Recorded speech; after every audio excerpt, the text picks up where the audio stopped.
김대호TV의 경매 권리분석 강의를 시작하도록 합니다. 오늘은 낙찰금액 초과 기재에 있어서 불이익을 강의하도록 합니다. 낙찰금액 초과 기재가 자주 발생합니다. 이것은 지식의 문제가 아니라 습관의 문제이기도 합니다. 반드시 응찰표에 숫자, 금액 숫자를 자릿수를 반드시 잘 확인하시기 바랍니다. 한 칸을 늘려 썼다가는 1등으로 바로 최고가 매수 신고인이 될 수밖에 없죠. 그런데 그 금액을 낼 수가 없죠. 자, 3억의 금액을 쓰려고 하는데 30억을 쓴다는 말이죠. 30억을 납입할 수가 없습니다. 이럴 때 보증금이 몰수된다는 걸 반드시 숙지하시고 응차표를 쓸 때는 좀 꼼꼼하게 자릿수가 맞는지 반드시 확인하고 투찰하시기 바랍니다. 자, 인천지방법원 2024 타경 525074 사건에서도 이런 비슷한 경우가 발생을 했습니다. 자, 소재지가 인천시 부평구 청천동 200번지 부평 1차 금호타운 105동 11층 1101호 경매 물건에서 토지 대지권이 24.767평이고 건물 전용면적 59.805제곱미터 18평에 서민 거주 또는 서민들이 응찰할 수 있는 물건이 경매가 나온 물건입니다. 자, 임의경매 사건으로서 경매 개시 결정은 2024년 4월 18일자에 경매가 시작된 물건인데 매각기일은 2025년 9월 18일 날 매각금액 3억 1,200여만 원으로 낙찰이 된 물건입니다. 감정가는 3억 3,600부터 시작했죠. 그리고 한번 유찰해서 30% 저감된 70%로 최저가가 2억 3,520만 원으로 최저가격이 있는 매각기일에서 보증금이 4,700만 원으로 약 20%의 보증금이 있다는 것은 그 전에 누군가가 미납된 사건이겠죠. 자, 이 사건의 경매 진행 과정을 한번 들여다봅니다. 경매 진행 과정은 3억 3,600부터 시작된 이 물건이 2차 2025년 6월 13일자에 2억 3,520만 원의 최저가부터 시작된 이 경매 기일에 누군가가 31억 1,999만 원을 응찰을 해서 1등 최고가가 신고가 된 물건입니다. 자, 32명이 응찰해서 그 중에 1등이 된 사건인데 이 사건의 금액이 31억 1,999만 원으로 응찰한 물건입니다. 자, 어느 누가 보더라도 18평 아파트를 31억에 쓰는 사람은 없겠죠. 하지만 자릿수를 잘못 땡겨서 한 자릿수를 올려 쓰다 보면 31억이 기재가 될 수 있습니다. 이럴 때 법원은 단순 과실로 불허가를 하는 게 아니라 허가 결정을 해버립니다. 2025년 일주일 후 있다가 6월 20일자에 허가 결정하고 7월 30일까지 대금 기한을 납부하라는 송달을 해버릴 수가 있습니다. 자, 이럴 때는 31억을 차마 납입할 수가 없죠. 이럴 때 이 사람은 2,300여만 원을 몰수를 당하는 사건입니다. 자, 이때 이의는 3억 2,599만 원으로 정상적인 가격을 썼지만 이 2등이라 해서 차순위 매수 요건에 해당하지 않습니다. 그래서 이 물건은 최고가 신고인으로 31억이 신고돼서 납입하지 않으면 다음 기일에 다시 경매가 진행될 수밖에 없습니다. 이걸 재매각이라 하죠. 자, 다음 기일에는 정상적인 7명이 응찰해서 정상적인 최고가가 3억 1,209만 9천 원으로 최고가가 지정이 돼서 이분은 2025년 10월 29일자에 납부를 해서 소유권을 취득한 물건입니다. 자, 이 물건의 국토부 매매 시세를 보면 2025년 5월 달에 3억 6,500에 형성돼 있고 2025년 6월 달에는 3억 6,300, 약 3억 중반대로 가격이 형성돼 있는 물건이기 때문에 3억 초반대의 가격을 쓴 것은 아주 정상적인 가격이 되겠죠. 자, 3억 초반의 가격을 써야 되는데 31억을 가격을 쓴 사람은 이것은 납입할 수가 없는 물건이 됩니다. 자, 전세 시세도 2억 6천대, 2억 5천대로 형성이 되어 있고 물건 처리 내역, 송달 내역을 보면 6월 20일자 31억에 낙찰받은 사람은 매각 불허가 신청을 제출했건만 국가는 받아주지 않습니다. 그래서 7월 9일자로 최고가 매수 신고인 대금 지급 기한 통지서를 발송할 수밖에 없습니다. 이 돈을 낼 수가 없겠죠. 31억을. 자, 그래서 이분은 31억 미납권을 해서 그때 당시에 보증금 2,300여만 원이 몰수가 되는 사건이 됩니다. 자, 이 물건의 매각 물건 명세서는 복잡한 물건이 아니죠. 매각 물건 명세서를 보면 등기상에 인수되는 물건도 없고 소멸되지 않는 거, 인수된다는 거죠. 등기상의 권리가 인수되는 것도 없고 전부 말소된다는 거죠. 그리고 조사된 임차 내역도 없어서 임차인의 명도도 신경 쓸 필요가 없죠. 자, 이런 깨끗한 물건은 부동산의 시세와 매도 가치 또는 월세, 수익성의 가치만 잘 판단하면 부동산을 취득할 수 있는 좋은 물건임에도 불구하고 금액을 한 칸을 올렸었다는 것으로 해서 소유권을 취득할 수 없다는가, 또는 보증금을 몰수가 된다는 것은 치명타가 되겠습니다. 자, 반드시 우리가 응찰할 때 응찰표에 숫자 기재를 반드시 정확하게 꼼꼼하게 체크하고 투찰하는 습관이 필요하다는 것을 이 사건에서 여실히 보여주고 있습니다. 이 조사된 임차 내역이 없다는 것은 또는 소유자가 살고 있을 수도 있죠. 자, 이 소유자 정은모 씨가 전입해서 살고 있는 물건입니다. 그래서 임차 내역이 없는 매각 물건 명세서를 보고 반드시 공실이라고 예견하지 마시고 지금 누가 전입 신고가 돼 있는지 응찰하는 시점에 최근으로 전입세대 열람을 반드시 확인하고 응찰하는 습관도 필요합니다. 이 물건은 임차 내역은 없지만 거주자가 소유자로서 거주하고 있다는 것이 전입세대 열람 확인에서 확인이 되겠죠. 자, 이러면 소유자 겸 채무자가 거주하고 있다. 소유자 겸 채무자의 명도에 대한 기술과 절차를 숙지하고 응찰에 참가하는 것도 필요합니다. 자, 등기상 증명서를 보면은 등기상은 전부 다 기준점으로 해서 말소 기준권리로 해서 전부 말소되는 물건이 등기가 돼 있는 것을 확인할 수 있습니다.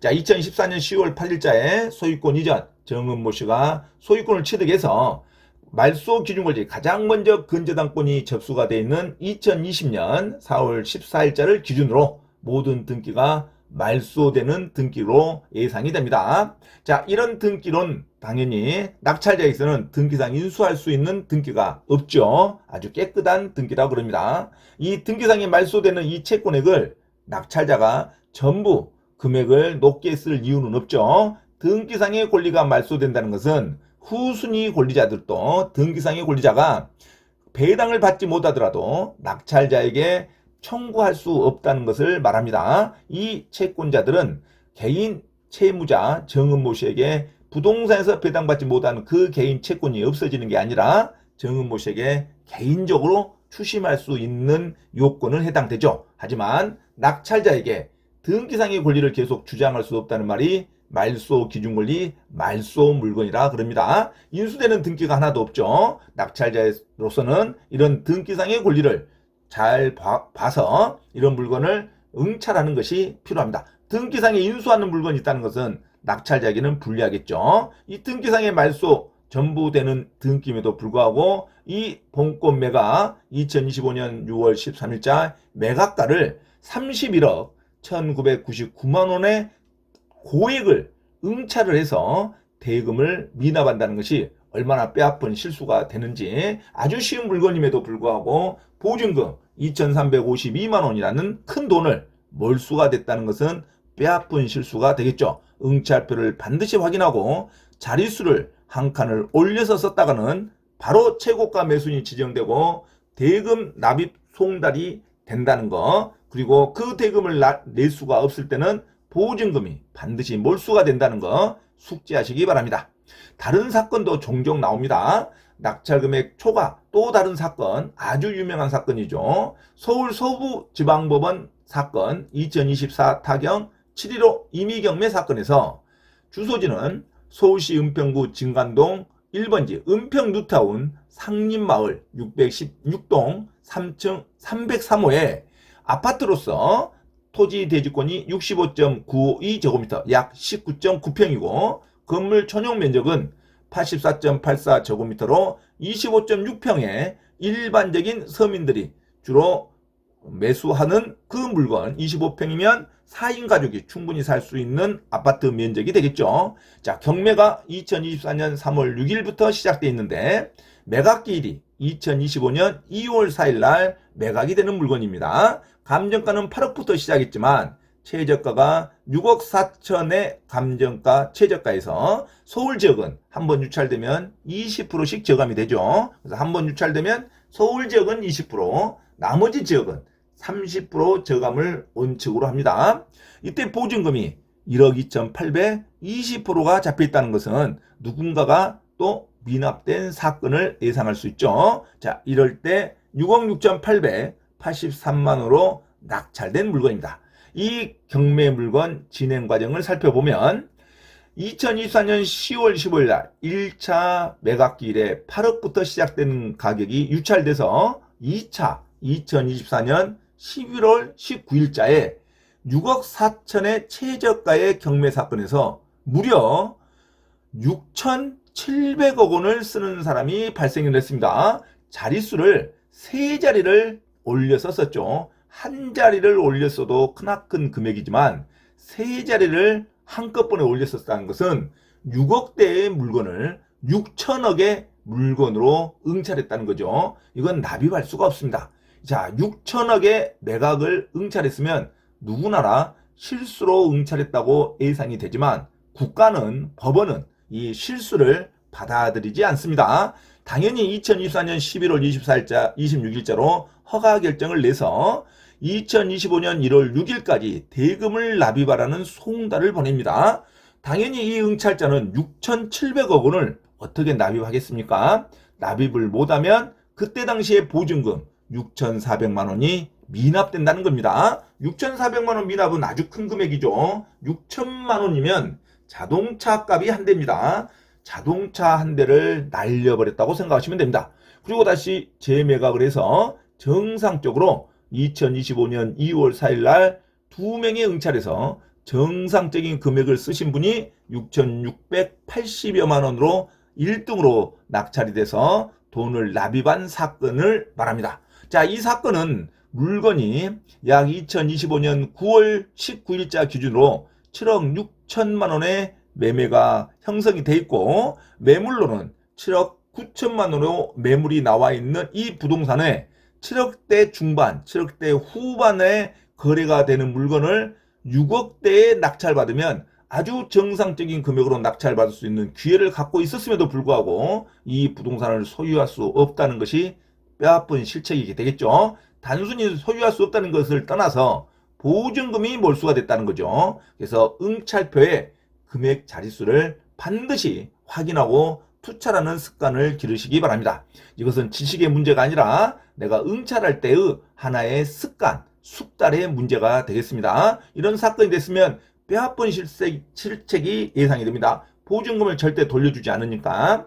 자, 문건 처리 내역, 송달 내역을 보면 2024년 12월 21일자에 최고가 매수인은 매각 불허가 의견서를 제출했건만 받아들이지 않습니다. 자, 법원은 2024년 12월 6일자로 대급 지급 기한 통지서를 발송할 수밖에 없다. 그래서 매각 불허 신청서를 받아주지 않는 요건은 대금을 초과해서 기재할 때는 단순 실수로 그 사람만의 이익을, 불이익을 구제해주지 않습니다. 자, 모든 사람이 실수할 수 있는 것을 실수할 때는 착오로 인해서 매각 불허가를 받아주지만 모든 사람이 실수하지 않음에도 불구하고 본인만이 실수할 수밖에 없는 단순 과실은 법원에서 받아들이지 않는다는 거 반드시 참고하시기 바랍니다. 그리고 나중에 낙찰받은 사람은 최고가 매수인 지급기한 통지서를 해서 대금 완납을 하고 바로 그 날짜에 소유권 이전 등기 촉탁 신청서가 들어갔다는 것을 우리가 예상할 수 있죠. 자, 이 본권 매각 2024년 12월 19일자 매각가 6,700억 원을 응찰해서 동작구에 사시는 분이 이 돈을 미납했다는 것이 중요하죠. 보증금 6,400만 원이 몰수가 됐다는 거 다시 한번 참고하시기 바랍니다. 자, 부동산 현황으로는 이 부동산의 건물 가격이 8억대의 감정가에 잡혀져서 그때 주택 공시가액은 4억 6,200만 원에 형성이 돼 있죠. 자, 주위에 진간초등학교 북측 인근에 위치 아파트 거주 밀집 지역으로서 자, 8억대의 감정가에 6억대의 낙찰받으면 아주 정상적인데 이 6억대의 낙찰 가격을 6,700억으로 낙찰하면 뼈아픈 실책이 된다는 거 다시 한번 주의하시기 바랍니다. 자, 임차인이나 이 물건의 임차인은 김경모 씨로서 말소 기준 대비 전입신고가 2019년으로 빠릅니다. 선순위 전입신고인이 되겠죠. 자, 선순위 말소 기준 권리보다 전입신고가 먼저 돼 있는 선순위 임차인으로서 확정일자도 2019년 8월 27일자 잡혀있고 배당 요구도 배당 요구 종기일 안에 정상적으로 배당 요구 신청했습니다. 자, 보증금이 5천만 원 소액 임차인이죠. 월세 100만 원으로 살고 있는 임차인으로서 보증금 5천만 원이니까 최우선 변제 소액 임차인에 해당해서 가장 먼저 배당이 될 수 있는 임차인이 예상이 됩니다. 5천만 원 전액을 수령할 수 있겠죠. 배당을 받을 수 있는 임차인으로 예상이 됩니다. 자, 기타 사항으로 폐문부재 만나지 못했죠. 법원 직원이 안내문을 남겨놨으나 아무런 연락이 없고 전입세대 확인을 했더니 이 전입신고 예상으로 전입신고가 돼 있고 나중에 김경모 씨가 배당 요구 권리신고를 하는 사건입니다.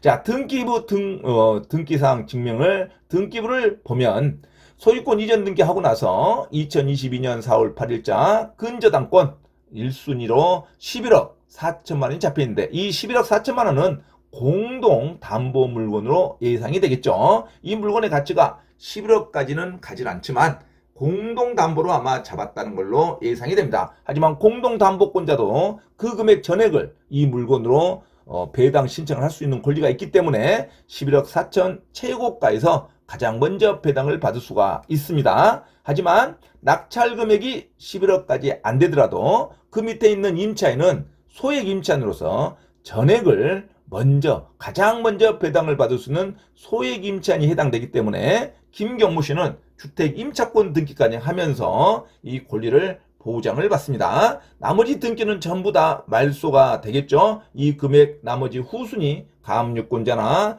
또는 카드상에 또는 국세 세금이 있더라도 배당을 다 못 받더라도 이건 전부 말소가 돼서 그 개인의 소유자의 추심이 되는 거지 낙찰자에게 채권을 다시 요구할 수는 없습니다. 등기상의 권리는 무조건 말소된다는 거 다시 한번 숙지하시고 국가기관의 압류라다 또는 지방세 압류더라도 이 모든 금액은 낙찰자에게 이전되지 않고 전부 말소된다는 거 숙지하시고 항상 낙찰자는 선순위 임차인의 보증금만 책임을 진다는 생각으로 응찰을 권리 분석을 하시기 바랍니다.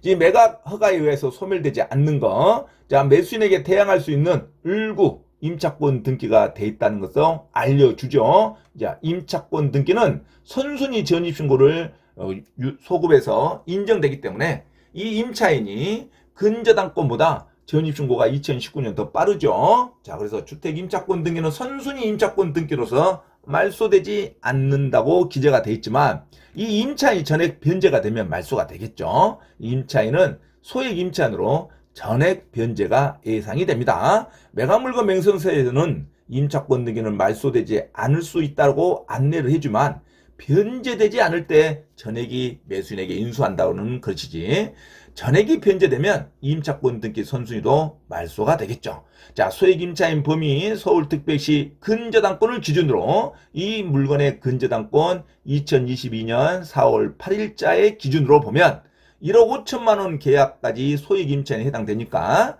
5천만 원의 임차인은 소액 임차인이 해당되겠죠. 그리고 보장액이 5천만 원까지 보장이 되니까 이 임차인의 보증금 5천만 원은 선순위 근저당권 접수일 2022년 4월 8일자를 기준으로 1억 5천만 원 이하의 소액 임차인에 해당하여 보증금 5천만 원까지 최우선 변제권으로 근저당 권리보다 가장 먼저 변제된 후에 임차권 등기는 말소될 것으로 예상이 됩니다. 그래서 낙찰자에게는 아무런 법률상의 리스크도 없죠. 등기도 전부 말소될 것으로 예상이 됩니다. 선순위 임차인의 임차권 등기는 소액 임차인으로서 전액이 보장될 수 있는 물건이기 때문에 등기가 말소될 것으로 예상이 됩니다. 자, 이런 권리가 깨끗한 물건에도 금액을 당겨서 써다 보면 6천억을 낙찰한 사람은 이 부동산을 취득할 수가 없게 되는 꼴이겠죠. 단순히 부동산을 취득할 수 없는 것뿐만이 아니라 보증금 6,400만 원이 몰수가 되는 피해도 감수해야 되겠습니다. 반드시 금액을 똑바로 응찰표의 금액 자릿수를 반드시 확인하고 투자하는 습관을 기르시기 바랍니다. 자, 이 물건에 있어서 착오로 인한 입찰 가격을 높게 기재한 경우 법원은 매각 불허가를 신청하더라도 받아들여 줄 수 없습니다. 이 대법원 판례가 나오죠. 대법원 판례를 한번 숙지하시면 대법원 2010년 2월 16일자 2009 마2252 결정 사건에서 부동산 임의경매 사건에 있어서 민사집행법에 의한 부동산 경매 절차에서는 민사집행법 제121조 각호 및 124조 제1항에 규정된 사유가 아닌 이상 매각을 불허할 수 없고 최고가 매수 신고인이 착오로 자신이 본래 기재하려고 한 입찰 가격보다 높은 가격을 기재하였다는 사유는 민사집행법 제121조 각호 및 124조 제1항 어디에도 해당한다고 볼 수 없다. 이 대법원 판결 결정에 의해서 이 금액을 초과 기재한 사람은 구제받을 수 없는 근거가 됩니다.